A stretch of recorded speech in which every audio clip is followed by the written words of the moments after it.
Thank you, Chairwoman Baldwin and Ranking Member Capito, and thank you for being here also as well, Acting Secretary Sue. Mississippi, like the rest of the country, and that we've all had these discussions, is facing a pretty tough labor crisis. And the widening gap between jobs available to Mississippians and the career routes being chosen. Despite there being many positions offering significantly above average wages, there's a huge shortage in our state of plumbers, electricians, diesel mechanics, utility linemen, HVAC technicians, precision manufacturing, and many, many skilled jobs. Without more people pursuing these jobs, our workforce participation rate will continue to decline. Average income increases will stall, and our economic health will suffer as we struggle to reach our economic potential.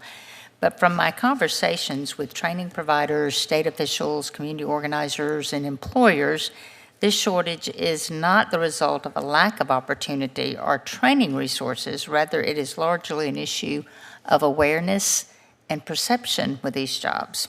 Many people exploring their career options are not aware of the high wages, good benefits, and the long-term stability these occupations provide. It's almost a little bit of a stigmatism. And if they are aware, there is a misguided view these occupations are less desirable, and that's really, really sad. But what is your stance on the importance of funding or supporting efforts to increase awareness of these jobs and their benefits and to decrease any negative perceptions that may surround them? Yeah. Thank you so much, Senator. I also understand tomorrow's your birthday, so happy early birthday. Thank you very much. I could not agree more with what you are saying, and I see that also when I travel the country, that we do have to overcome a certain perception, both of the quality of the jobs, and again, in this moment when there are such historic investments in infrastructure, in manufacturing, in clean energy, in good jobs in every community, I think the reality is that these are good quality jobs.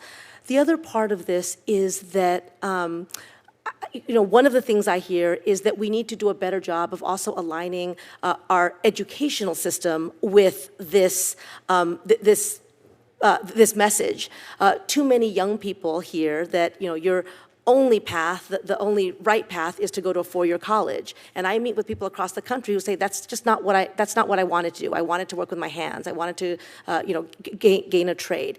And so making sure that our overall those of us who are trusted messengers to young people are also saying there is another path, and this is a viable path, is very, very important. I hear from people who are let's say they're finishing an apprenticeship program or they're in a career trade, who say, if I had known that this was available to me years ago, I could have started on this secure path with a good job, with benefits, with retirement a long time ago. So we do have work to do there. I am very anxious to work with you on that. It's something that we're working on across the administration, something that, for example, Secretary Cardona and I talk about as well.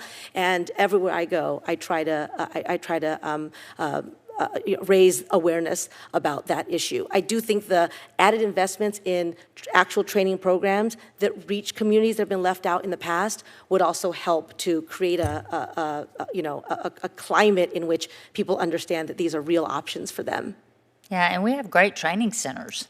I mean, we're not lacking that at all. It's just getting the students in there with the pride of being in there. And I know that's kind of hard to buy. But in addition to getting the word out about the potential careers, it's also important to properly train, and I'm pleased that the department is seeking an increase in the strengthening community college training grant programs.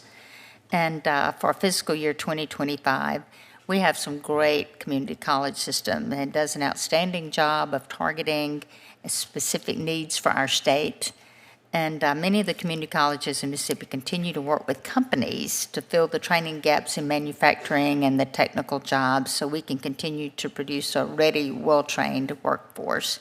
But will you commit to making sure these grants continue to go to deserving community colleges in rural states so they can continue to fill the workforce gaps across all sectors? Yes, absolutely. And our budget request does include a modest increase in our Strengthened Community College grants, and 100% they are key to the overall workforce system, and one way that young people and mid-career people hear about opportunities that they might not have had, and have the ability to gain the skills in the classroom that match the skills they're going to need in the workplace. 100%. Okay, I'm over my time. Thank you, Madam Chairman.